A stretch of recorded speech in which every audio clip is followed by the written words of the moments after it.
سلام به شما عزیزان و همراهان خوب چنل دکتر جاوید. در این ویدیو میخوام در مورد اهمیت پا صحبت بکنم، نقش کفش در سلامتی بدن و اینکه ما چطوری میتونیم پا و کفشمون رو با هم طوری تنظیم بکنیم که کمک بکنه به کمردرد، پادرد و حتی روی سایر اندامهای ما تأثیر مفیدی داشته باشه. مطالبی جدید و شنیدنی رو در این ویدیو خواهم گفت که قطعاً براتون جذاب خواهد بود.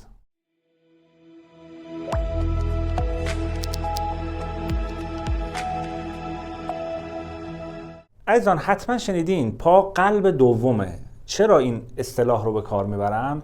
به خاطر اینکه کف پای ما پایانه های عصبی یا گره های عصبی داره که تمام اندام های بدن در کف پا اون گره های عصبی مربوطه رو دارن. یعنی چی؟ یعنی یک کلیدی دارن اونجا که شما اون کلید رو که میزنی برق روشن میشه، یعنی یک اثری ایجاد میکنه روی اون عضو مربوطه که در علم رفلکسولوژی این موضوع بسیار اهمیت داره. بنابراین کف پا خیلی مهمه. حالا ما چه کفشی رو انتخاب بکنیم؟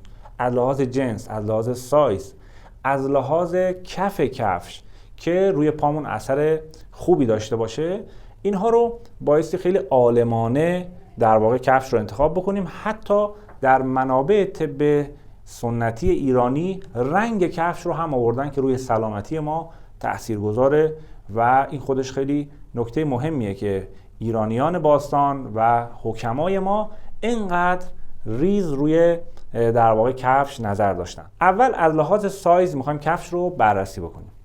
عزیزان معمولا سایز پاهای انسان، دو تا پای انسان برابر نیست. معمولا یه سایز یا نیم سایز یک پا کوچکتر هست. در خیلی از افراد یک امر طبیعی هست. بنابراین کفش رو به اندازه سایز اون بزرگتر باید انتخاب بکنین، اون پایی که بزرگتر هست انتخاب بکنین. این نکته اول. دوم، در طی روز ممکنه پاهاتون یه مقداری ورم بکنه و بهترین زمان برای انتخاب کفش تایم بعد از ظهر هست که در واقع اون تو اوج سایز و حجم خودش هست و شما میتونید در اون زمان کفش مناسبی انتخاب بکنید که پاتون اذیت نشه، چون زمانی که کفش تنگ باشه برای پا عزیزان مشکلات زیادی رو ایجاد میکنه. یه ذره تنگ بودن کفش باعث کمردرد میشه، باعث گردن درد میشه، باعث تأثیر روی عضلات پا میشه و گرفتگی عضلات و حتی عضلات پشت و ناحیه کمر رو درگیر خواهد کرد. خیلی از عزیزانی که کفششون رو تغییر میدن متوجه میشن که بدنشون ریلکس تر میشه و عضلاتشون آزادتر میشه.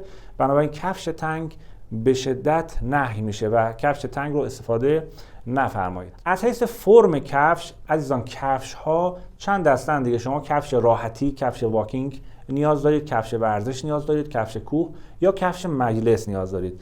کفش های مجلسی خب شما تایم کمی میپوشید، حالا 2 ساعت هست، 3 ساعت هست، مجلسی میرید برمیگردید، هر چند ماه یه بار، اون خیلی مشکلی نداره. هر سایزی دوست داشتید، هر پاشنه‌ای داشت، مشکلی نداره. عمده صحبت های ما روی کفش هایی هست که شما بیشترین تایم طول روزتون رو با اون کفش ها میگذرونید و اونها خیلی مهمن. بنابراین این کفش ها بایستی از حیث پاشنه و جلوی پا، پنجه پا پیوسته باشه و پاشنه‌اش نبایستی در واقع ناپیوسته و جدا باشه. بنابراین اون سایز پاشنه پا هم بهتره که حدود 2.5 تا 3 سانت باشه، ولی به صورت پیوسته با قسمت جلوی کفش وصل باشه و کفش بایستی طوری باشه که راحت باشه و تنگ نباشه. اینم که کفش فروشا میگن جا باز میکنه و اینها، این حرف درستی نیست. کفش همون موقعی که پاتون میکنید بایستی راحت باشه و مهمترین فاکتور در خرید کفش عزیزان اول راحتی هست، بعد زیبایی، چرا که کفش روی سلامتی ما خیلی مؤثر هست.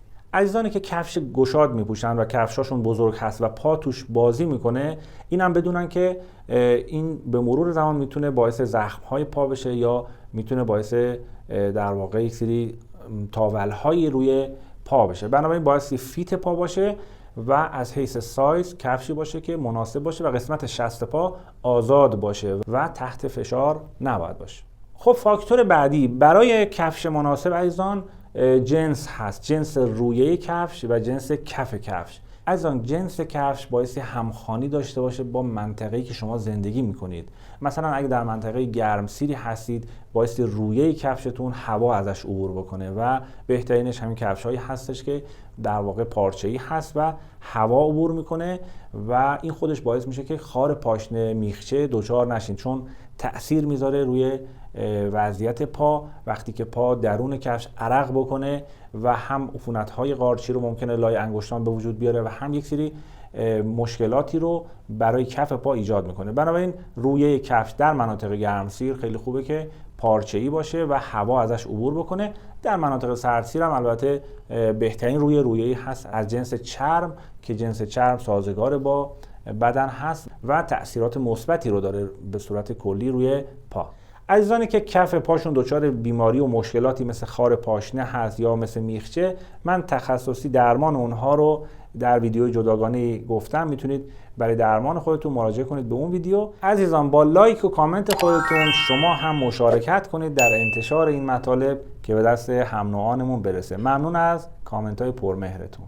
عزیزان چنانچه کفش هوا داخلش جریان پیدا نکنه، این خودش باعث یک سری مشکلاتی میشه، باعث در واقع قارچ و باعث تاول میشه و نامناسب هست. بنابراین جنس رویه کفش مهمه، جنس کفی کفش عزیزان بسیار بسیار مهم هست و شاید خیلی ها بگن که بهترین کفی کفش کفی چرمی هست. من اینجا میخوام اصلاح بکنم این موضوع رو با تجربه‌ای که داشتیم و کفی رو به شما معرفی بکنم که این جنس کفی چون گردش هوا در کفش ایجاد میشه در واقع بهترین جنس هست. خیلی ها از ورزشکاران، از کسانی که پیاده‌روی کردن گفتن ما از زمانی که این کفی رو استفاده میکنیم در واقع پادردمون، زانو درد و کمردردمون بهبود پیدا کرده. این نکته خیلی جالبی هست که من این کفی کفشی هستش که نمدی هست و از پشم گوسفند در واقع نمد ساختن با همون سبک سنتی و حکیمانه.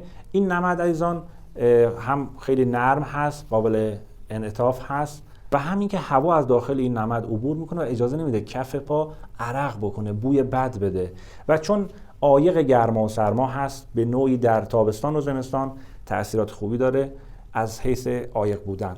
از حیث اینکه عزیزان الکتریسیته ساکن ضد الکتریسیته هست و کف پا گفتم چون پایانه‌های عصبی زیادی داره، وقتی که شما از جنس طبیعی استفاده بکنید این باعث میشه که این الکتریسیته ساکن در واقع تجمع پیدا نمیکنه و روی اعصاب اثر منفی نداره. حتی جوراب هم موثر، جوراب‌های که از جنس پلاستیک و موادی هست عزیزان باعث عصبی شدن میشه. امتحان بکنید کسانی که عصبی هستن جوراب‌های نخی مدتی پاشون بکنن، بعدش اعصابشون آرامتر خواهد شد.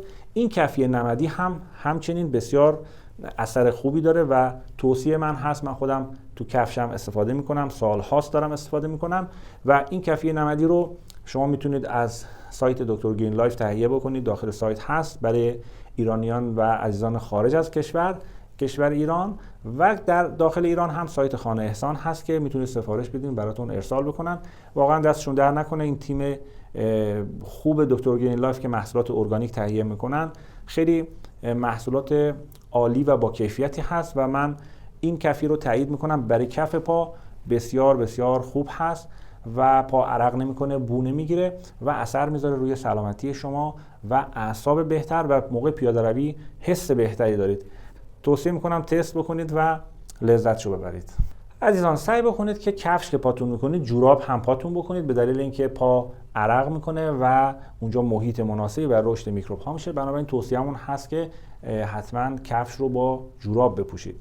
و جالب بدونید کفش هایی که در واقع پاشنش اون قسمت انتهاییش مثل صندل ها، مثل دمپایی هست و آزاد هست، وقتی که افراد راه میرن این در واقع کفش ضربه میزنه به قسمت پاشنه پا. اینو بدونید. بعضی از کفش ها که من دیدم بهش میگن فکر می‌کنم نعلین، کفش هایی که قسمت جلو بسته داره و انتهاش موقع راه رفتن ضربه میزنه به کف پا در جریان باشین. اون هم با توجه به تحریک عصب‌ها و پایانه‌هایی که در کف پا هست در قسمت پاشنه باعث تقویت جنسی میشه و قوای جنسی آقایون رو افزایش میده. یعنی یک در واقع رفلکسولوژی و یک سری کار ماساژ و فشار رو انجام میده. بنابراین کفش شما خیلی میتونه موثر باشه روی سلامتیتون و کف پا باعث الیافش طبیعی باشه و وقتی شما پاتون رو قرار میدین یا گفتم کفی نمدی استفاده کنید یا کفی‌های چرمی. اگر پادرد بودید، کمردرد بودید و گاهی وقتی خواستید در واقع یک از حیث طب فشاری کاری بکنید رو بدن خودتون، میتونید یه مقداری ریگ، شن یا مثل در حد نخود، لوبیا، ماش زیر کفی کفشتون، کفی نرمی اگه باشه مثل این قرار بدین و کف پاتون کنید کفش رو. وقتی که راه میرید کف پاتون در واقع ماساژ میخوره. اگر شرایطش رو ندارید که روی شن پیاده روی بکنید، این کار رو میتونید انجام بدید. البته بهترین حالت این هست که شما گاهی وقتی هفته یه بار یه رو 20 دقیقه در واقع پاتون رو بذارید روی خاک، شن، ماسه راه برید که کف پاتون ماساژ بخوره. میزان فشاری که لازم هست برای کف پا همون وزن شما هست که در واقع فشار میاره در ناحیه کف پا و اون پایانه های عصبی رو تحریک میکنه. عزیزان، کسانی بودن که چشم درد بودن، با ماساژ اون ناحیه چشم دردشون خوب شده. کسانی بودن که در واقع اینا چیزایی که خودم تست کردم در طول طبابتم، گردن درد بودن یا حتی دندون درد بودن در قسمتی از کف پا، پایانه عصبی دندان ها هست که در این عکس در واقع میتونید ببینید. این قسمت، این عکس رو از این صفحه عزیزان یا اسکرین شات بگیرید داشته باشید، بدونید که هر عضوی، هر اندامی در بدن ما کدوم قسمت در ناحیه کف پا پایانه عصبی مربوطه هست و تحریک و ماساژ اون قسمت میتونه تأثیر بذاره روی کیفیت عملکرد و بهبود عملکرد اون اندام و اون عضو.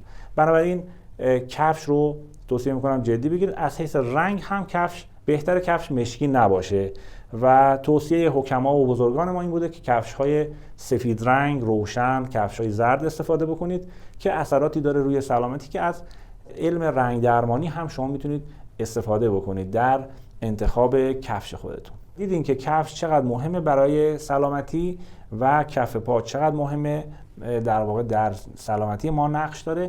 به خاطر همین هستش که مهم هست چه کفشی انتخاب بکنید با چه معیاری. بنابراین در انتخاب کفش سعی کنید معیارهای سلامتی رو در نظر بگیرید.